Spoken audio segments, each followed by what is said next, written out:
noches en toda Latinoamérica, muy buenas noches especialmente en Ecuador, mi país, en donde además de tener gente conectada, tenemos profesionales muy destacados reunidos en distintos lugares del país. Para mí es un enorme placer dirigirme a todos ustedes, dando la bienvenida en este nuevo webinar que organiza la Sociedad Latinoamericana de Neurogastroenterología. Esta noche tengo el gusto de presentar a mi entrañable amigo, el doctor Luis María Busto Fernández de Argentina. Hablar del currículum de Luis Busto Fernández, creo yo que sería perder tiempo, porque en realidad nada de lo que dice en su currículum, más allá de que ha sido presidente de esta sociedad y presidente de la Sociedad Argentina de Gastroenterología y de que actualmente se desarrolla en su práctica privada como director de su centro médico, el Centro Médico Busto Fernández en Buenos Aires. Pero digo que sería perder tiempo porque sería incurrir en letra fría cuando en realidad yo particularmente pienso que Luis Busto Fernández es una de las personas que a nivel mundial más conoce sobre microbiota intestinal. Y creo que eso vale más que todos los cargos que merecidamente él ha desarrollado y desempeñado a lo largo de su extensa carrera profesional y científica. Antes de dar la bienvenida y el paso directamente a Luis, quiero presentar a Jorge Suazo y a Carla Guerrero, que de parte de la Sociedad Latinoamericana de Neurogastroenterología estarán ayudándonos esta noche en la moderación del evento. Buenas noches, Luis. Muy buenas tardes y muy buenas noches a muchos de los que nos acompañan hoy. Nuevamente agradeciéndoles esa compañía.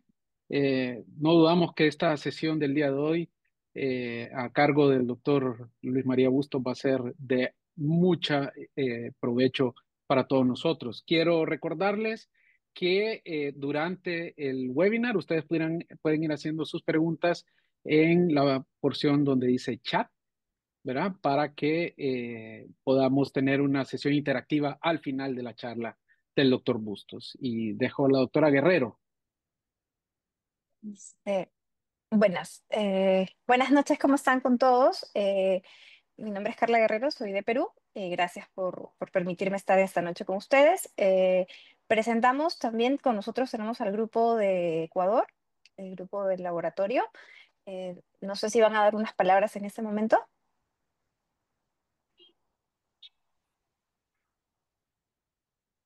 En- no sé si se van a conectar o... ¿Están conectados? Sí, un minuto, por favor. Ujú. Ok, ya.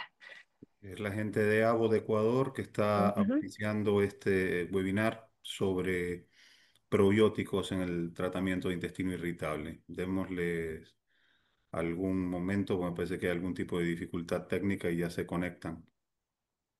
Es un grupo que está reunido, ¿no? En un local, ¿sí? Sí, sí, sí, hay varios grupos reunidos y además es bastante interesante ver cómo más allá del grupo reunido va subiendo el grupo de conectados.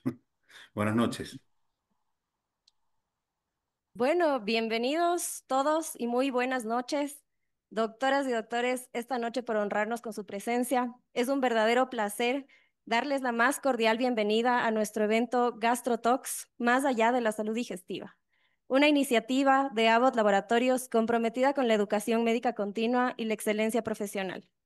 GastroTalks es un programa compuesto por 5 módulos enfocados en patologías las más relevantes de gastroenterología, y este programa cuenta con aval académico de la AFEME y de la UID, un total de 60 horas académicas de formación especializada.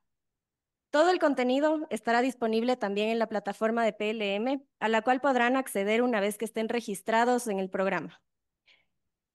Más adelante vamos a compartir con ustedes un código QR en el que ustedes podrán hacer el registro, las personas que todavía no lo hayan completado.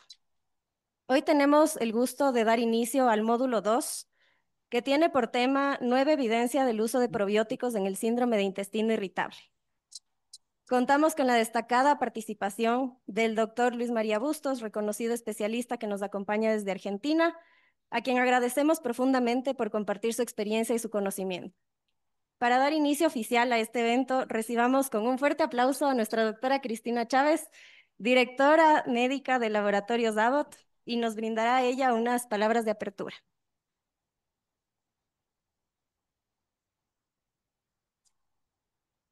Bueno, muchísimas gracias y en esta ocasión en particular quiero agradecer a todas las personas que están participando de nuestro segundo módulo. Para nosotros como ABO es súper importante poder apoyar a todos nuestros médicos en la formación, en la educación médica continua, ya que para nosotros es un pilar importante la formación de todos ustedes. Quiero agradecer hoy particularmente a la Sociedad Latinoamericana de Gastroneurología porque nos están aportando con información muy valiosa. Tenemos aquí presentes a todos su seguro directivo, tenemos al doctor Hanna, al doctor Bustos, que va a estar dándonos esta charla, y pues al doctor Suazo, a la doctora India, que también van a estar moderando las rondas de preguntas. De mi parte no es más que darles las gracias nuevamente y muchísimas gracias a la Sociedad Latinoamericana de Neurogastroenterología, quienes les doy paso para poder empezar con esta charla académica. Ya. Sin más preámbulos, pasamos a presentar al doctor Luis Bustos para su ponencia el día de hoy. Bueno, ¿cómo les va? Buenas noches. Bueno, primero quiero agradecer a Ignacio. Me hiciste ruborizar, realmente, no me cuesta, no es habitual de que me ruboriza con demasiada facilidad.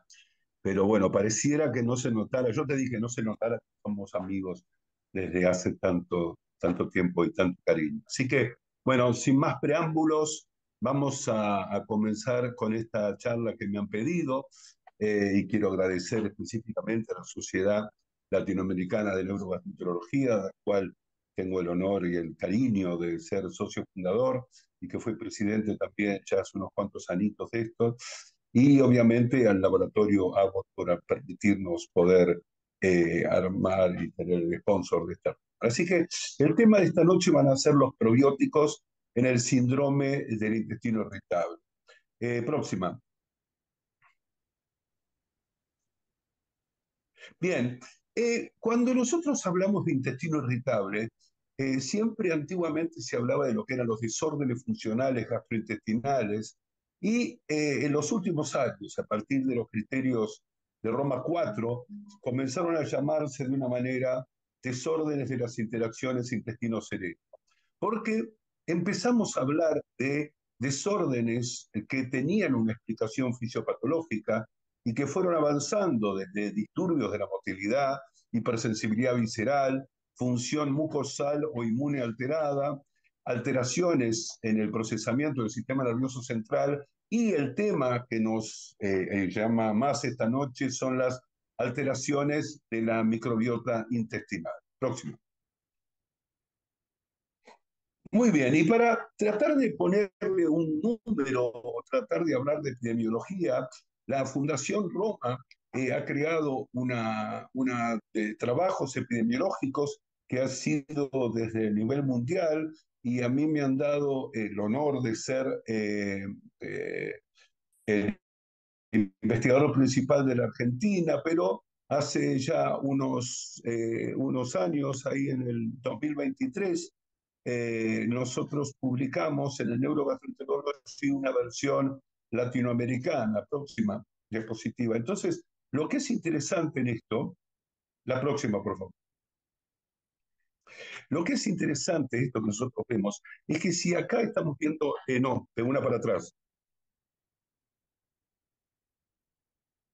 Bien, entonces, si nosotros buscamos la prevalencia de intestino irritable, encontramos que en Argentina es el 3,5%, en Brasil 4,7%, en Colombia 4,3% y en México el 4%. O sea que estos serían números que eran bastante similares a lo que nosotros nombramos habitualmente.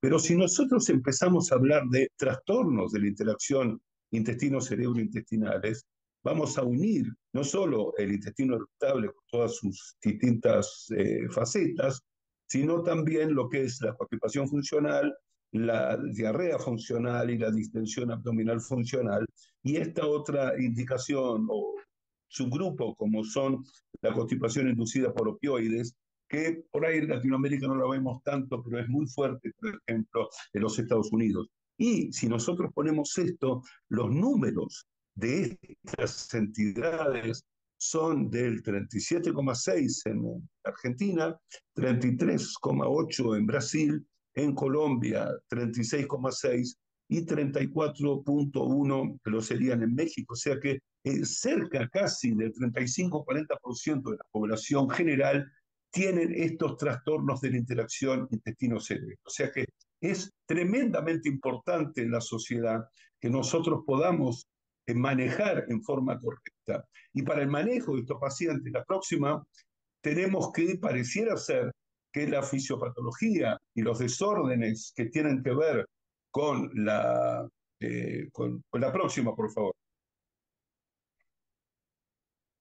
Bien, las evidencias que nosotros podemos encontrar de que el papel de la microbiota es fundamental en estos, no solo del intestino irritable, sino de los trastornos de la interacción intestino-cerebro. Entonces, primero tenemos evidencias directas de que la flora intestinal o la microbiota intestinal está alterada, y esto se ve principalmente a partir del detalle de lo que es el síndrome infeccioso, el intestino infeccioso, en la cual son esos pacientes que nos vienen al consultorio y nos cuentan que meses atrás o a veces años atrás también han tenido un proceso infeccioso y a partir de ahí comenzaron con la sintomatología relacionada al intestino irritable.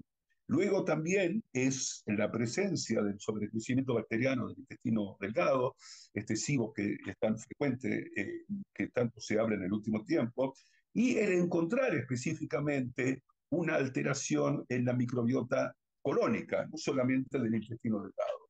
Y tenemos también evidencias de un efecto fisiológico de esta microbiota alterada que tiene que ver, por ejemplo, con los cambios en el volumen y consistencia, con la desconjugación de las sales biliares. Este es un factor que es fundamental porque siempre se hablaba como separado, que significa la microbiota, de la desconjugación de las sales biliares, y esto a veces tiene que ver con una misma situación. La presencia de la microbiota alterada en el línea terminal tiene que ver con algunos errores en la descongelación de las sales biliares y con la llegada de mayor cantidad de bilis al intestino grueso, produciendo unas diarreas coleréticas. Y obviamente los conflictos de la fermentación que nos producen un cambio en el volumen, presencia de gases y las interacciones que podemos encontrar con los alimentos.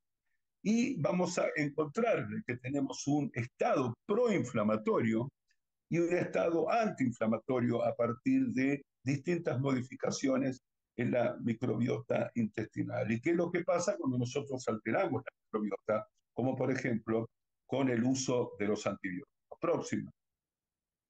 Entonces, cuando uno empieza a hablar de esta fisiopatología, a mí me gusta comenzar con este título que me parece espectacular, de un trabajo de Giovanni Bárbara, ya quedando más viejo, del 2006, en la cual él se plantea de cuando nosotros tenemos un defecto de la mucosa, de la barrera mucosa en el intestino irritable, ¿quién dejó la puerta abierta? Porque pareciera ser que el conflicto que nosotros tenemos para estas enfermedades es que alguien dejó la puerta abierta y estos estímulos que tienen que ver con la presencia de estas alteraciones de la pared intestinal son fundamentales para esta situación. Próxima.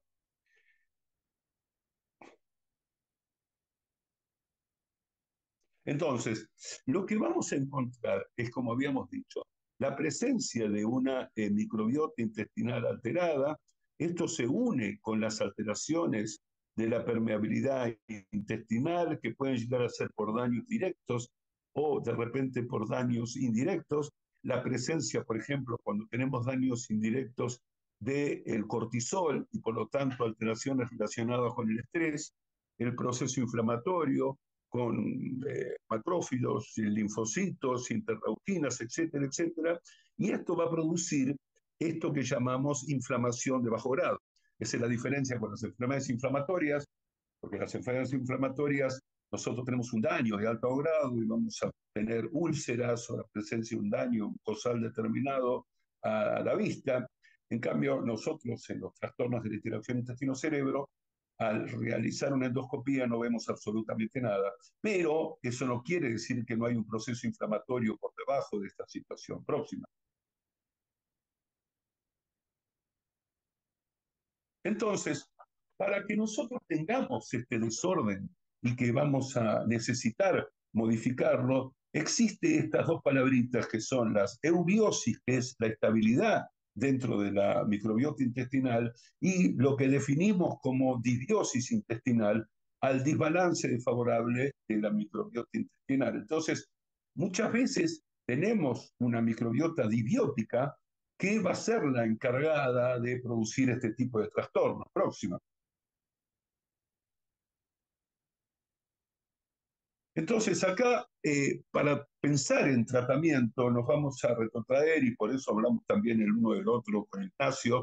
Este es un trabajo que hemos publicado hace ya unos añitos, en el año 2019, en la cual tratábamos de buscar una visión muy sencilla, pero creo que es la de todos los días para el tratamiento de, en este caso, de intestino irritable. Claramente esto lo podemos trasladar a los trastornos de la interacción intestino-cerebro. Entonces, uno plantea como una situación periférica, que es el tratamiento tradicional, en la cual cuando nosotros tenemos dolor vamos a utilizar neuromoduladores o serían los antiespasmódicos, si yo tengo diarrea un antidiarreico y si tengo constipación un laxante. Eso sería el tratamiento periférico tradicional. En cambio, tenemos por el otro extremo el tratamiento central, en la cual vamos a actuar con distintos tipos de psicofármacos, que hoy en día también los llamamos neuromoduladores centrales, los otros neuromoduladores serían los periféricos, y en este caso entrarían los antidepresivos, los ansiolíticos, y obviamente lo que yo llamo el poder de la palabra, que serían todos los distintos tipos de terapias psicológicas, o el mismo médico. No es lo mismo cuando nosotros le tratamos de explicar a nuestro paciente para tratar de mejorar su capacidad, lo que antes los norteamericanos hablaban mucho, y Doc Rothman lo utilizaba mucho, que era el coping capacity, la capacidad de nosotros ayudar a nuestro paciente para que tenga una capacidad, valga la redundancia, de poder manejar sus síntomas de la mejor manera posible.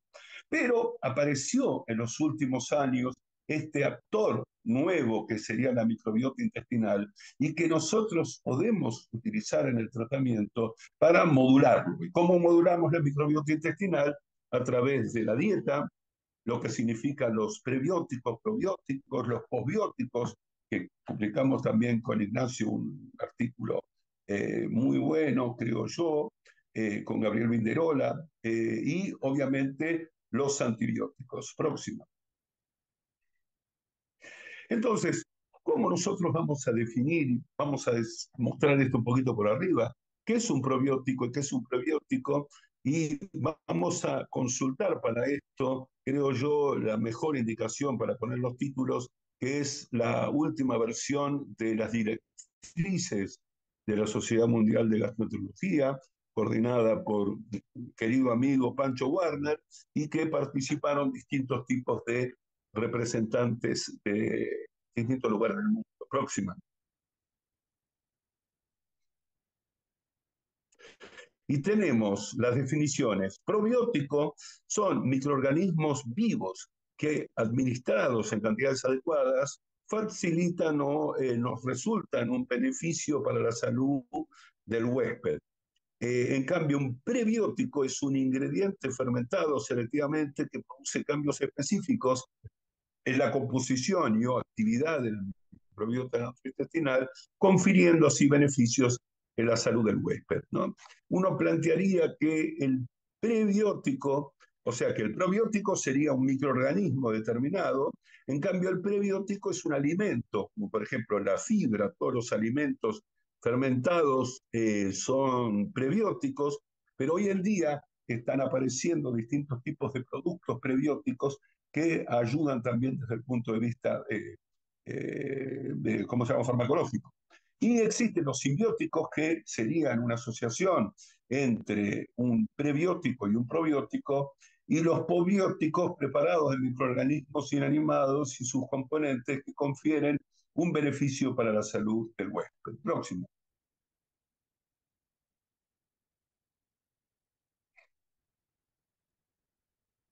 Entonces, ¿cómo serían las funciones de los probióticos, ¿no? Tenemos factores del huésped para tratar de manejar qué pasa con la integridad de la pared intestinal. Ya he hablado y explicado las alteraciones de la permeabilidad, las modulaciones de la respuesta inmune. Acá estamos. Ahí está, No ya sé está. qué Ahí pasó está, hoy. excelente, Sí, ya está excelente. nuevamente. Bienvenido de vuelta. Nos habíamos quedado en las Ay, características de los probióticos. sí, si hoy no me da un infarto, creo que voy a ser santo toda mi vida. Bueno, muy bien, habíamos dicho entonces las adherencias al epitelio, que esto es importante en los microbiotas, los microorganismos que van más unidos a la mucosa, al mucus, y ayudan a la adherencia, obviamente. Las comunicaciones intermicrobianas, con bloqueo de la comunicación molecular entre patógenos, obviamente, y distintos tipos de antimicrobianos de probióticos, por ejemplo, la secreción de sustancias como las bacteriocidas. Próxima. Entonces, acá nosotros vamos a ver, vamos a apartar, porque aparezco yo acá. Entonces, habíamos hablado que tenemos una acción inmunomoduladora, como habíamos explicado antes, un aumento de citoquinas antiinflamatorias, y esto es un dato para mí tremendamente importante para el futuro, porque las enfermedades hoy en día empezamos a dividirlas en proinflamatorias o antiinflamatorias. Entonces, hay factores de la microbiota intestinal que nos hacen que estemos en un estado relacionado con la salud o relacionado con la enfermedad, ¿no? Por ejemplo, fortaleciendo también las uniones estrechas, que hacen de que la barrera sea de mejor calidad, modulación de la microbiota, y también lo que es tremendamente importante es el metaboloma, o sea, el aumento de los ácidos grasos de cadena corta, como por ejemplo el butirato. Próximo. Y los investigadores cada vez empiezan a tener datos más importantes, como por ejemplo acá tenemos un trabajo del laboratorio de BioGaia, en la cual participa también un gran y querido amigo que es Gianfranco Grompone, en las cuales ellos trataban de ver cuáles eran las funciones o las acciones que actuaban sobre la función de barrera, los marcadores inmunológicos y los síntomas de los pacientes con intestino irritable de tipo diarreico, cuando se hacía una asociación de dos tipos de Lactobacillus reuteri, ¿no? Y los participantes en los dos grupos mejoraban su sintomatología luego de 3 semanas, pero solamente encontraban diferencias significativas cuando se hacían con los dos grupos juntos, ¿no? O sea, los dos tipos de Lactobacillus reuteri producían una mejoría, pero no era significativa. En cambio, cuando se hacía la asociación de los dos tipos de Lactobacillus reuteri, se producía esta mejoría en la función de barrera, en los marcadores inmunológicos y en los síntomas del paciente. Próximo. Estos son unos detalles que creo que nos van a ayudar mucho a comprender, y principalmente las personas y en las de gente de todos los días.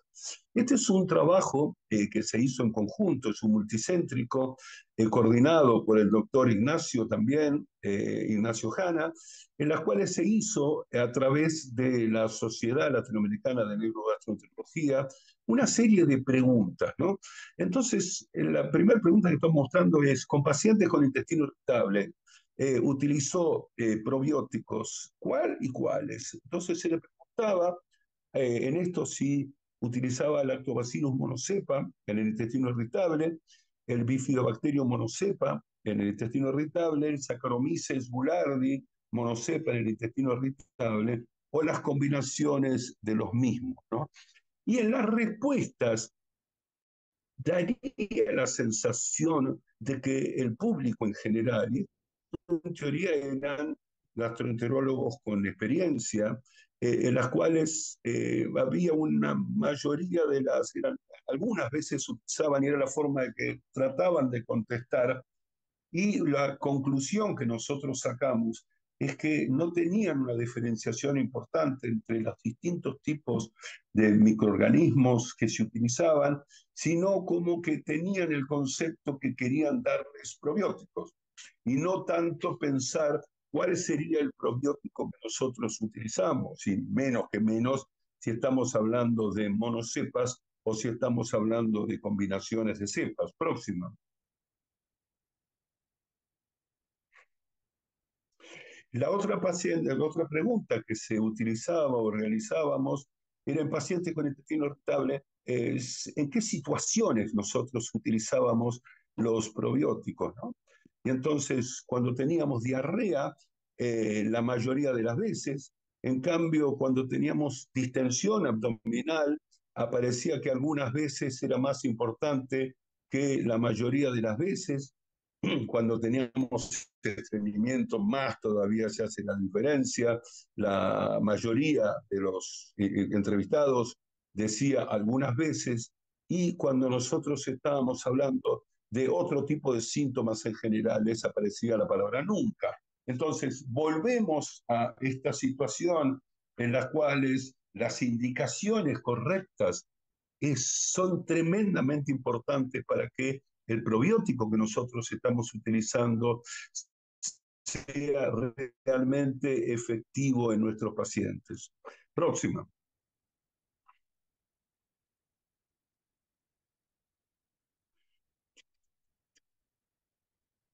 Muy bien, bueno, durante los años han ido apareciendo distintos tipos de reviews o metaanálisis para ver la eficacia de prebióticos, probióticos, simbióticos y antibióticos en el intestino irritable. Y en todos muestran que hay una efectividad de los distintos tipos de probióticos, pero en la mayoría de las veces se hacía síntomas generales del intestino irritable, no lo diferenciamos en distintos tipos. Y lo que sí se trataba de diferenciar era si nosotros teníamos combinados, si utilizábamos lactobacilos, si utilizábamos bifidobacterias y de repente menos cantidad, Saccharomyces boulardii, Escherichia coli, Streptococcus. Próxima.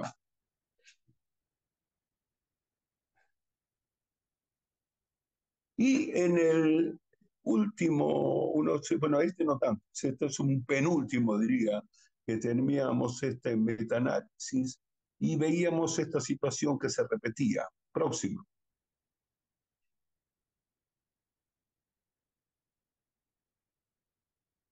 Este sí es el último metaanálisis, en la cual creo que lo más importante, en la cual uno de los investigadores principales era también mi amigo, tengo muchos amigos, tantos años en el mundo, Simon Quigley, gran trabajador y uno de los principales investigadores mundiales sobre probióticos, y que tengo realmente el honor, el gusto de decir que es un amigo personal. Entonces, pero acá lo diferenciábamos cuando estamos hablando de dolor abdominal, ¿no? Y vemos que hay una situación relativamente similar en las combinaciones contra los lactobacilos o los distintos tipos de bifidobacterias. Próximo.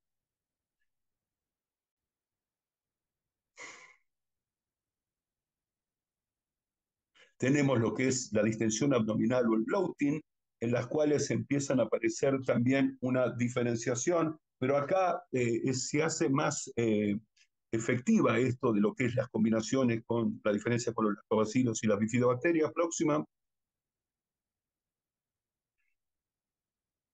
Lo mismo que el score global, ¿no es cierto? Y también vemos acá que las combinaciones acá en el score global del intestino irritable serían más efectivas que cuando estamos hablando de una situación específica de un probiótico determinado. Y después vamos a ver que esto para mí es un dato importantísimo. Próximo.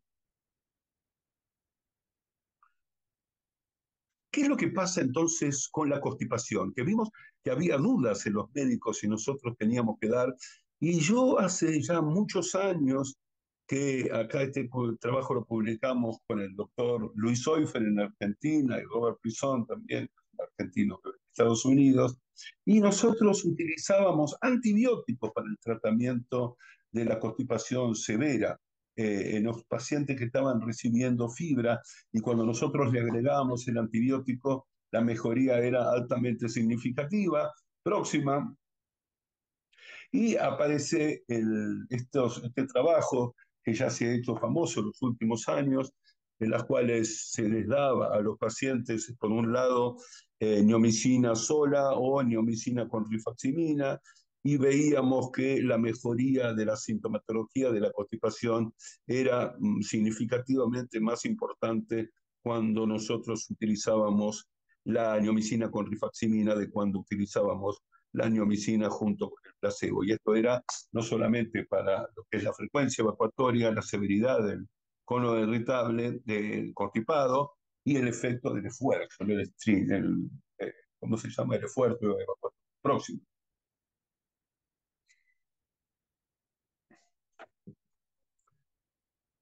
Bien, esto es un metaanálisis en las cuales se empezaron a preguntar también estos investigadores si había la posibilidad de utilizar los distintos tipos de probióticos en la constipación. O sea, no solamente este tema de manejarnos con antibióticos, sino que pasaba con probióticos, y pareciera ser que el Lactobacillus reuteri 17938 tenía una efectividad bastante interesante en lo que significa la constipación. Próxima. Este es un trabajo interesante en la cual de nuevo estábamos preguntándonos en esta asociación de dos tipos de Lactobacillus reuteri para el tratamiento del intestino irritable moderado o severo en adultos. Porque este tipo de productos era bastante más conocido cuando estábamos hablando del dolor cólico del infante, o sea, vendría a ser el intestino irritable de los pediatras. En cambio, no se había visto demasiado esto en adultos. Próxima.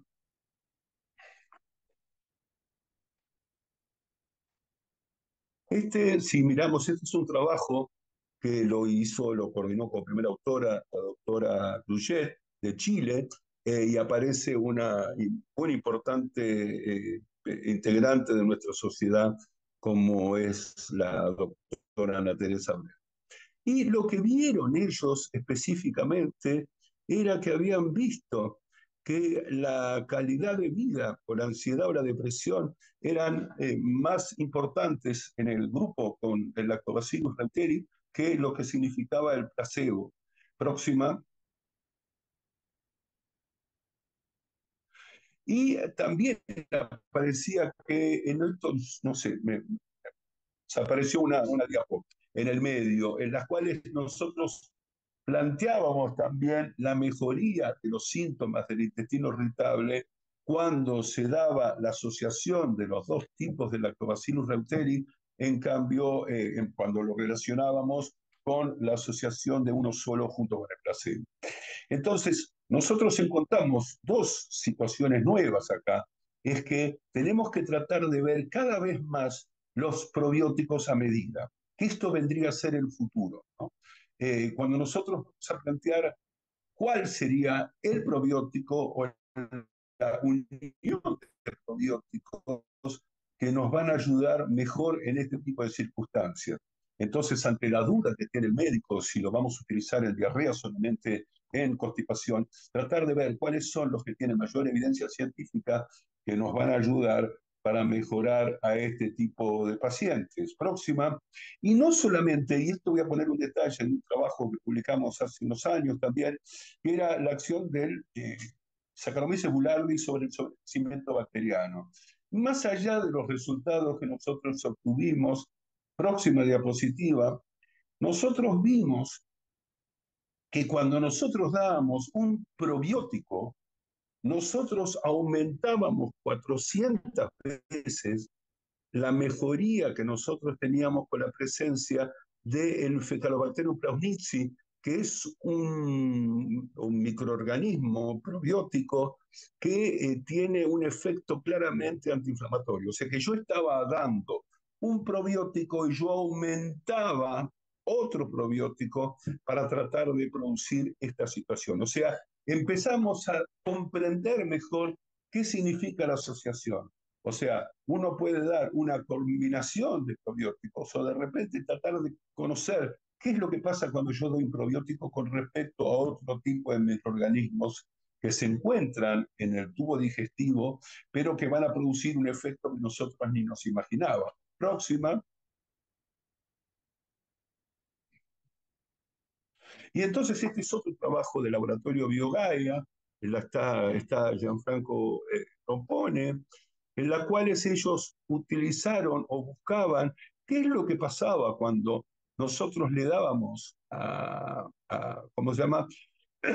A personas que estaban recibiendo el Bifidobacterium longum y nosotros le agregábamos la actividad de un Lactobacillus reuteri, el 17938, para tratar de ver cuál eran los distintos tipos de mejoría. Y claramente se produce distintos tipos de mejoría, solamente en lo que es la adhesión mucosal, la intolerancia, la tolerancia a los sales biliares, la tolerancia a la acidez. O sea que pareciera ser que cuando nosotros le agregamos este lactobacilo, el efecto que uno puede llegar a tener sobre las bifidobacterias es importante. Entonces, la próxima, esta es una diapositiva muy divertida que se la he copiado a Ignacio, en las cuales la unión hace la fuerza. O sea, si nosotros estamos actuando, estamos solos para nosotros poder actuar, no vamos a tener la misma intensidad que si nosotros vamos a buscar una fuerza coordinada, ya sea con la presencia de dos tipos de microorganismos que sean parecidos, que sean distintos o que no tengamos ni idea de cuál es la acción que están produciendo uno con el otro. Próxima. Así que, como ustedes se pueden dar cuenta, tenemos un camino muy importante por delante para que nosotros podamos ayudar a nuestros pacientes modulando la microbiota intestinal, utilizando la presencia de probióticos. Así que próxima, y con esto terminamos, dándoles las gracias y próxima, por favor, y que tengamos el conocimiento que muchas veces las bacterias pueden ser nuestros amigos observables. Así que bueno, quedo a disposición ahora para empezar a la ronda de preguntas, que creo que va a ser una discusión tremendamente interesante.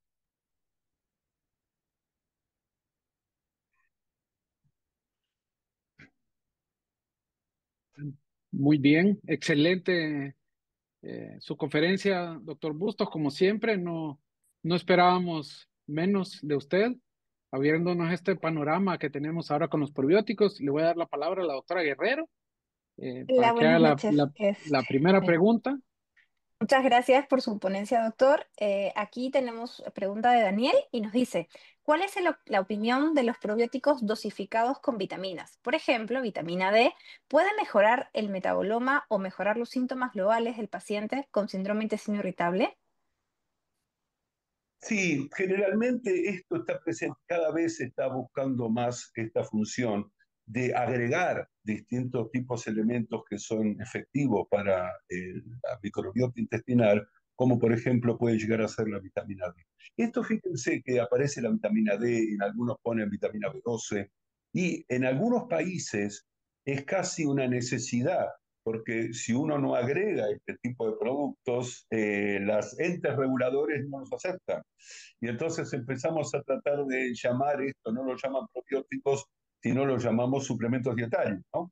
Y entonces, para poder tener el nombre de suplementos dietarios, nosotros tenemos que agregar esto, y por ejemplo está la vitamina B12 o lo que habías dicho tú, era la vitamina D.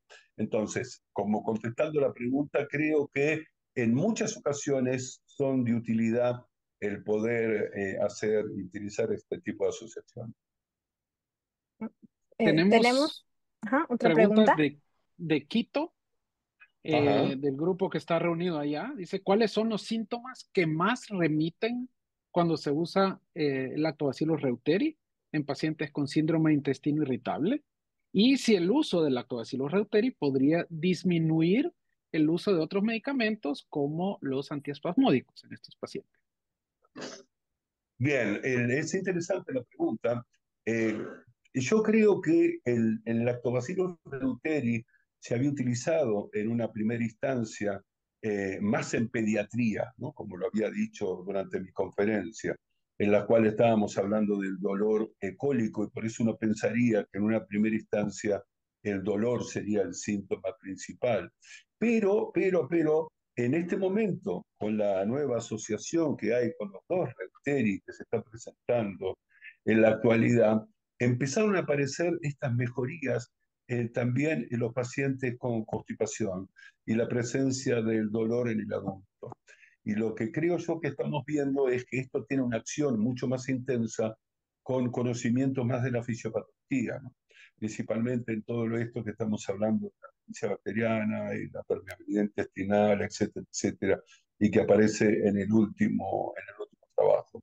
Y creo que había un pedacito de pregunta más que me estoy olvidando en el final. Sí, preguntaba que ¿cómo es que se llama? Si el uso de estos probióticos como Lactobacillus reuteri nos podría ayudar a obviar tener que utilizar otros medicamentos como los antiespasmódicos, por ejemplo. Sí, uno puede llegar a pensar que si estamos sospechando que la microbiota es importante en este paciente que tengamos nosotros, obviamente que la modulación de la microbiota nos va a hacer eh, disminuir este tipo de utilización de antiespasmódicos. Pero muchas veces uno utiliza, por ejemplo, probióticos en forma un poquito más fija y en situaciones de crisis utilizamos utilizar un antiespasmódico y demás. O sea, el paciente, sabemos que el intestino irritable o trastorno de interacción intestino-cerebro emocional es muy importante y de repente el paciente está andando bien con el probiótico y tiene una situación de crisis en su vida y antes de poder utilizar los neuromoduladores o psicofármacos, utilizamos primero un antiespasmódico que sabemos que, bueno, generalmente no tiene tanto efecto adverso y puede llegar a ser de utilidad para tratar de utilizar esta mezcla, ¿no? Uno más crónico y uno más agudo en el momento de mayor crisis de sintomatología. Bueno, tenemos otra pregunta, doctor. Nos dice Walter Sagaceta, ¿cuál es el tiempo adecuado y dosis cuando se usa uno u otro probiótico en síndrome de intestino irritable, patrón diarrea y estreñimiento, supongo yo? ¿Y es necesario volver a dar un ciclo adicional de estos probióticos en caso no haya habido respuesta? Cuando uno, la realidad es que el tiempo en la utilización de probióticos, este es un tema que no está tan estudiado como los efectos específicos del probiótico. Eh, Hay algunos trabajos que en general demuestran que uno puede utilizar los probióticos en un tiempo prolongado sin ningún tipo de conflicto. En mi experiencia individual, yo me gusta utilizar probióticos por tiempo prolongado. Creo yo que puede llegar a ser más efectivo y no he visto presencia de efectos adversos cuando uno utiliza los probióticos por tiempo prolongado. Así que yo creo que a pesar de que las evidencias no sean enormes, hay varios trabajos en los cuales se demuestra de que esto puede llegar a mantenerse en el tiempo, la efectividad. Yo creo que también hay un tema no solamente relacionado con el tiempo, sino con la dosis. Yo a veces por ahí uno utiliza dosis más pequeñitas y los voy a utilizar en tiempo más prolongado, o de repente las dosis un poquito más grandes y los utilizo en tiempo corto. Hay que entender que cuando nosotros estamos hablando, como es el intestino irritable o los trastornos de la interacción intestino-cerebro, estamos hablando de entidades crónicas y por lo tanto este es el conflicto que se nos presenta. Si yo de repente tengo una diarrea asociada al antibiótico y quiero utilizar un probiótico para tratar de cubrirnos por la realidad de que el paciente está tomando un antibiótico no tenga diarrea, nosotros podemos utilizarlo con un tiempo corto porque es lo que nosotros estamos buscando. Así que bueno, es una situación variable, pero creo que nos podemos permitir la utilización en este tipo de trastornos de los tiempos prolongados. Sí, en la sección de preguntas también, el doctor Amaya Ortiz preguntaba lo mismo, de cuánto tiempo los usa generalmente. Ya más o menos nos respondió que lo usa crónicamente, pues por indicación de síndrome de intestino irritable, ¿no? También el doctor San Vicente pregunta que la próxima generación de probióticos que sean cepa específico de bacterias residentes del microbioma humano, o serán necesarios nuevos métodos de administración para mejorar los residentes. Sabemos que el efecto es específico de cepa y lo que vemos y lo que usted nos mostró es que los metaanálisis no hablan de cepa, hablan de especies. Sí, entonces ahí entramos en confusión, cepas, especies. ¿Nos podría aclarar un poquito eso que tenemos así como medio confuso en la mente? Sí, lo que uno plantea en estas circunstancias es cuál es el tipo de especie que nosotros estamos utilizando. Y yo creo, y lo que yo puse en el trabajo que habíamos publicado nosotros, es que uno tiene que tratar de buscar cuáles son los microorganismos que tienen claramente un efecto antiinflamatorio, de los microorganismos que tienen un efecto más proinflamatorio.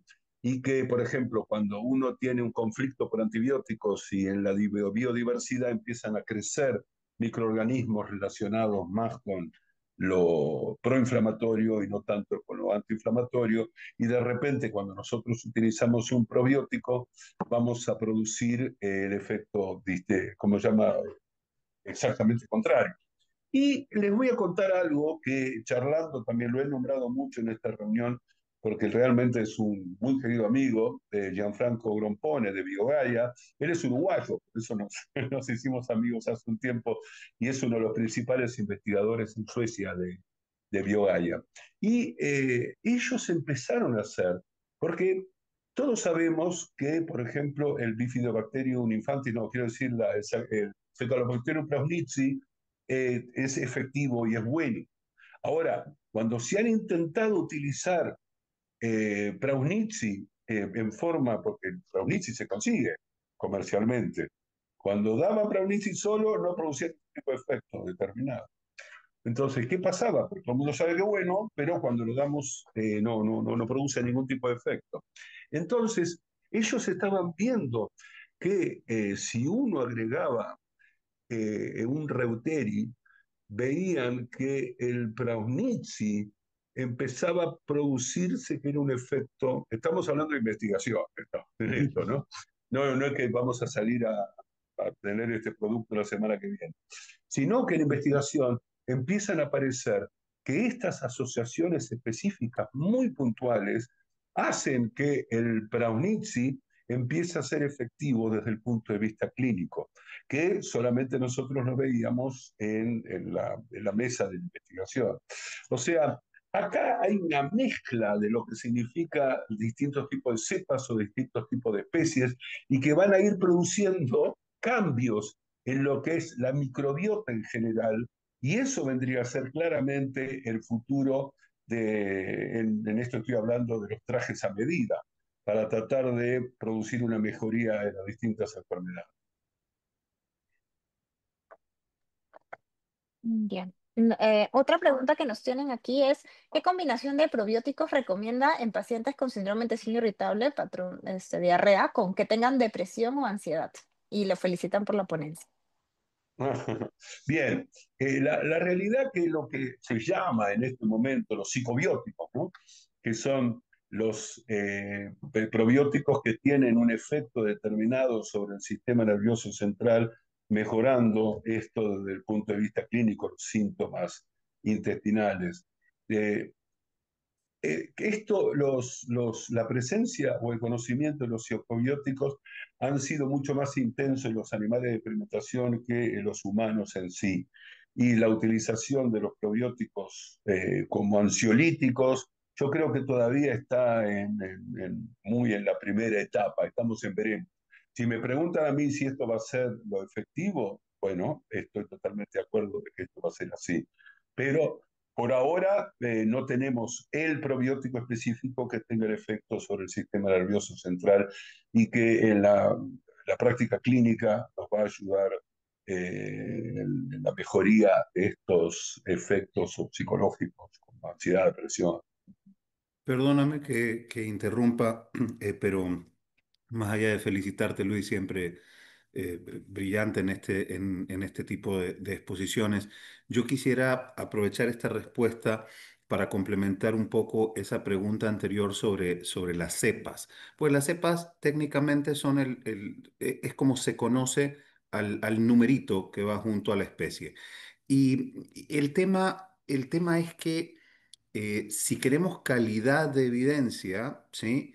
Y queremos tener una evidencia suficientemente sólida como para hacer una recomendación, va a ser difícil diferenciar entre los artículos que tengan específicamente una cepa, porque quizás se va a reducir el campo de investigación. Y hoy en día, quizás después es diferente, y ojalá, pero de momento la tendencia, así como al principio era a agrupar los probióticos, lo cual luego se nota que es un gravísimo error, hoy la tendencia es agrupar especies, ¿no? Porque ya luego agrupar cepas probablemente serían muy pocos los artículos como para poder orientarnos a una conclusión definitiva. No sé si estás de acuerdo con esa forma de verlo. No, total y absolutamente de acuerdo. Lo que yo creo es que como vos mostraste en el trabajo en el multicéntrico, hay tantas dudas generales dentro de la gente para utilizar de un probiótico que hoy en día ponernos a hablar de cepas o especies todavía estamos en veremos, ¿no? Entonces tenemos que pensar más, bueno, ¿cuáles son más efectivos en esta enfermedad o en otra, en la diarrea, en la constipación? Que fue la segunda pregunta que pusimos ahí en el trabajo. Porque me parece que estamos muy en veremos y el tema de conocer las distintos tipos de cepas o especies creo que hoy en día es más importante en la investigación y un poquito menos importante en la práctica clínica. Aquí tenemos otra pregunta que me parece interesante y es, ¿todos los pacientes con síndrome de intestino irritable deberían utilizar probióticos? La pregunta es interesante y la respuesta creo yo que es no. Porque nosotros lo que tendríamos que ver y crecer más en el conocimiento de la microbiota y tratar de conocer en qué pacientes específicos de intestino irritable nosotros pensamos que hay un desorden en la microbiota intestinal.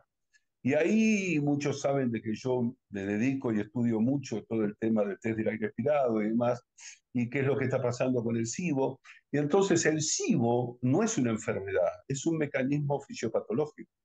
O sea, hay pacientes que tienen intestino irritable, sintomatología de intestino irritable, que es la enfermedad, y que tienen un SIBO positivo. Entonces, nosotros encontramos de que hay pacientes que tienen desórdenes de la microbiota, que sería bárbaro que pudiéramos medirlo, midiendo microbiota y demás, pero realmente es muy complicado, costoso, y entonces uno empieza a utilizar metodologías como el test del aire expirado. Entonces nosotros en esos casos encontramos no solamente la presencia de SIBO, que vuelvo a repetir, lo tomo yo como un mecanismo fisiopatológico, no como una enfermedad, pero también desórdenes como es en la constipación, por ejemplo, medimos el tiempo de tránsito y qué es lo que pasa con el crecimiento de bacterias exageradas en el colon. Entonces tenemos forma de poder decir, bueno, estamos enfrente de una persona que tiene un desorden de la microbiota, vamos a tratar de modularla de alguna manera. Lo hacemos con dieta, con antibióticos o con este esquema de prebióticos probióticos.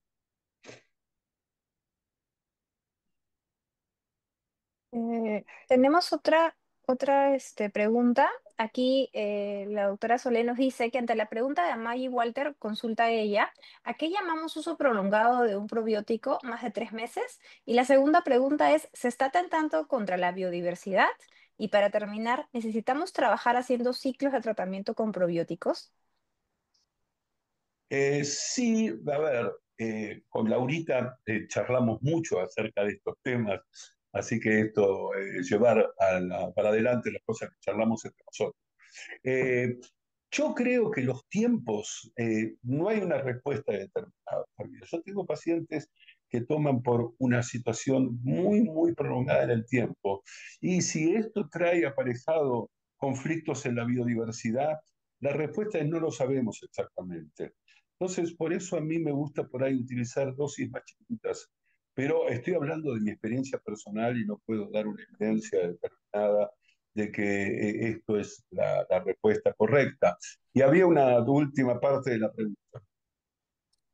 La última parte mencionaba la doctora, necesitamos trabajar haciendo ciclos de tratamiento con probióticos.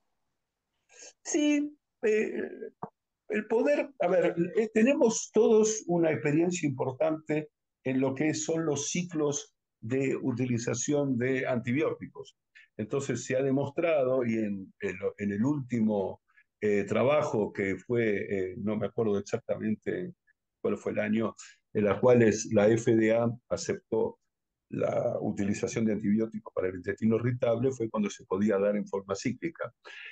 Este tipo de trabajos no ha sido tan aceptado la aparición para lo que es los probióticos, pero yo lo que creo es que nosotros podemos plantear la posibilidad de los ciclos en este tipo de circunstancias. Y siempre a sabiendas de que yo prefiero dar un probiótico que dar un antibiótico, por un tema general ¿cómo se llama? Que es más o menos agresivo un producto que otro. Entonces, vuelvo a repetir, cuando uno está teniendo pacientes con intestino irritable, los pacientes son muchos los factores que llevan a que el paciente esté sintomático o no, entre ellos los factores psicológicos. Entonces, cuando el paciente por ahí no lo necesita, no es que no lo necesita porque mejoró todos sus problemas y entonces no necesita el probiótico, sino tanto es porque está pasando el mejor momento de su vida y no necesita ningún tipo de medicamento para mejorar su sintomatología. En cambio, por ahí lo podemos utilizar en ciclos determinados cuando el paciente sí lo necesita. Correcto. Nos estamos Y acercando al final del tiempo. Estoy seguro que se nos van a quedar algunas preguntas. Yo, en realidad, solamente no acostumbramos a decir el número de las personas asistentes por un tema de costumbre, pero sí es el primer webinar que hacemos bajo modalidad híbrida, es decir, con gente conectada presencialmente y con gente conectada a través de la plataforma. Y sí quería decir que por la cantidad de gente que sé que hay presencialmente y la cantidad de gente que veo conectada en la plataforma, hoy tenemos una audiencia total de más de 500 personas. Así que yo te quería, antes de terminar y de seguir con un par de preguntas más, felicitar, Luis, nuevamente y agradecer por tu disponibilidad. Estás en España, son más de las 2 de la mañana allá y bueno, estás ahí sentado contestando y te agradezco muchísimo. Sí, sí, como dicen, corto, corto, en teatro se llama decir corto, corto boleto, corto ticket. bien, yo le voy a hacer la última pregunta de mi parte y le dejaría a la doctora Guerrero la última de ella. Y es más o menos haciendo una unión de varias preguntas. Sabemos que no hay un probiótico que podamos decir, este es el probiótico que damos en intestino irritable, ¿no? Eh, y hemos estado hablando del uso crónico y de ciclos, etcétera. Entonces, ¿qué hace? Da un probiótico, si no funciona, lo cambia, va ciclando diferentes probióticos. ¿Cuál es más o menos el abordaje? Ya veo que no funcionó una mezcla, da otra, más o menos para que quede un poquito más clara a la audiencia que tienen esas dudas, ¿no? La idea creo que sería esa. Pero a mí me parece importante que en el transcurso de la historia, una vez escuché una conferencia de Eamon Quigley y él hacía un parámetro, un seguimiento de los probióticos para intestino irritable a través de la historia, ¿no? Y lo dividía en distintos ciclos y demás. Entonces, por ejemplo, cuando empezaron a aparecer el conocimiento que los probióticos no solamente actuaban sobre la luz del intestino, sino actuaban en forma sistémica a partir de lo que actuaban con la liberación de neurotransmisores, se produjo un salto enorme en el conocimiento de los probióticos. Y actualmente claramente es la sinergia.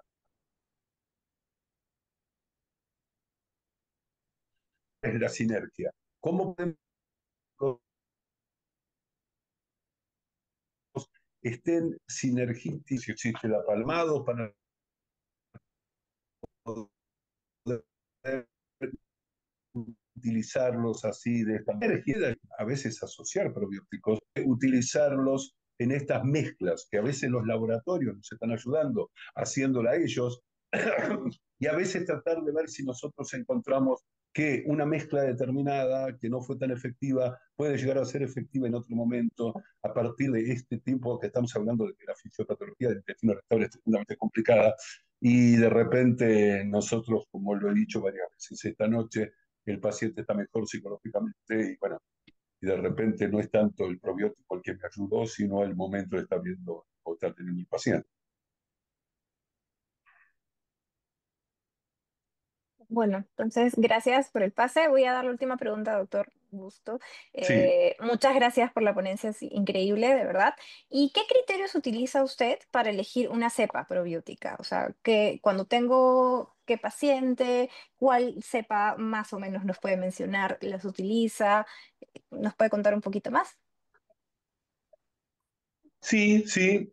Durante un tiempo largo, vuelvo a repetir, se pensaba que los bifidobacterios eran mejores, cuando estábamos hablando de monocepas, el bifidobacterio era mejor. Bueno, antiguamente estaba el colinicen, en las cuales se utilizaba en el intestino irritable, después el conocimiento nos llevó a pensar que las bifidobacterias eran mejor que los lactobacilos, después se empezó a pensar que la mezcla entre bifidobacterias y lactobacilos podía llegar a ser mejor, y ahora para mí el tema del futuro es eso, de tratar de encontrar cepas que tengan una evidencia científica determinada para poder decir que esta asociación o que esta sinergia podría llegar a sentir o ser la mejor.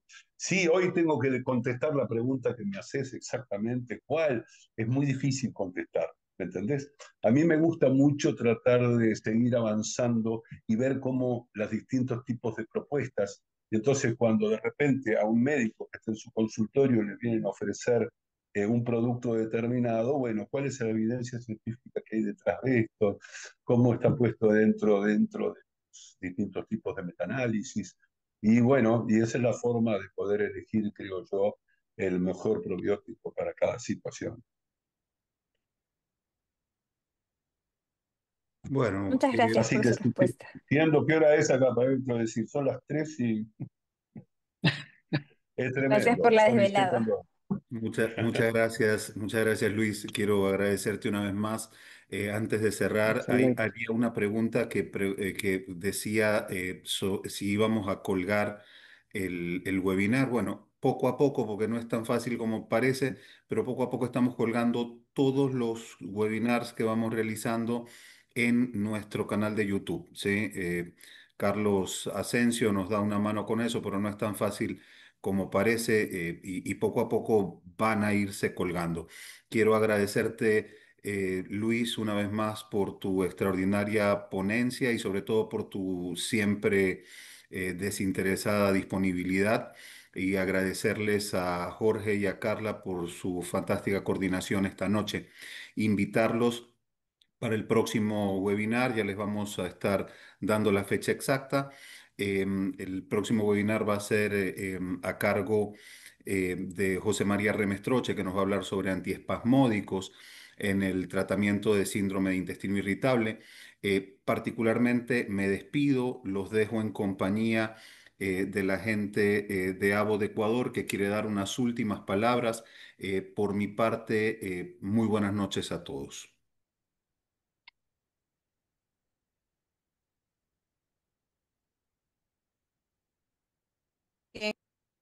Una charla espectacular, muy buena, nos ha dejado muchísimas conclusiones, muchísimo conocimiento, así que de nuestra parte no es más que pedirles un aplauso para nuestro expositor.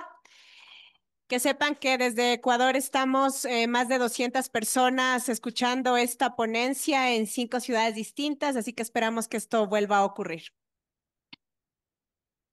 Muchas gracias, doctora Cris.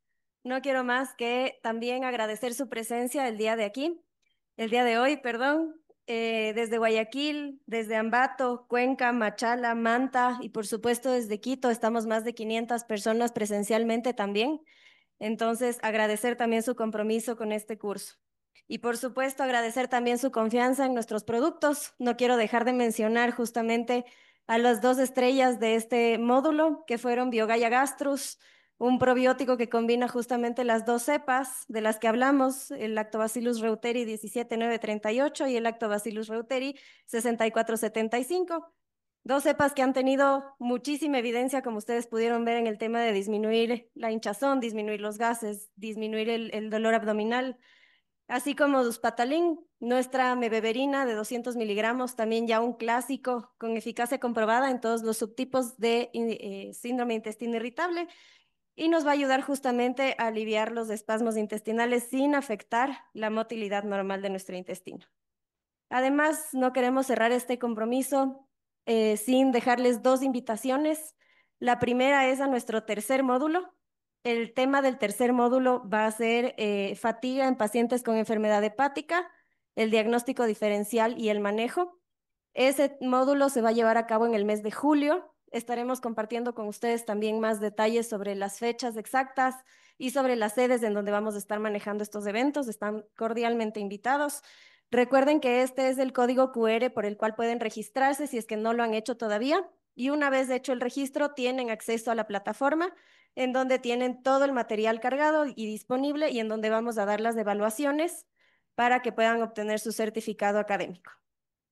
Y por último, quiero invitarles a otro evento que no es parte de los módulos de GastroTalks, pero es el primer club del páncreas del Ecuador. Este club del páncreas es manejado por el Servicio de Gastroenterología y Endoscopía del Hospital de Especialidades de Eugenio Espejo, así como con el apoyo también de la Sociedad Ecuatoriana de Gastroenterología y Endoscopía Digestiva de Quito. Estamos participando también como Laboratorios Abbott en este proyecto y el primer simposio que se va a realizar sobre páncreas desde el día 27 de junio. Viernes 27 de junio a las 8 de la mañana en el auditorio del Hospital Eugenio Espejo. Entonces, esperamos que también nos puedan acompañar con ese evento. Muchísimas gracias por su atención. Nos vemos en el próximo módulo. Bueno, pues y con eso damos por concluida la sesión, el webinar del día de hoy. Agradeciendo al doctor Bustos su excelente y magnífica presentación, agradeciéndole a la doctora Guerrero, a Gracias. Ignacio, el habernos apoyado aquí en la moderación y a todos los que se quedaron conectados. Espero que hayan disfrutado y los esperamos en nuestro próximo webinar. Y aprovecho para despedirme, agradecer a todos y invitarlos a que nos sigan en las redes sociales. Estamos tanto en Facebook, en Instagram y en TikTok. Estamos lanzando también las gastroperlas cada cierta cantidad de semanas, así que por favor, y bueno, y también las redes de YouTube donde se van a cargar próximamente estas conferencias. Agradecemos su apoyo y su presencia el día de hoy. Buenas noches. Buenas noches.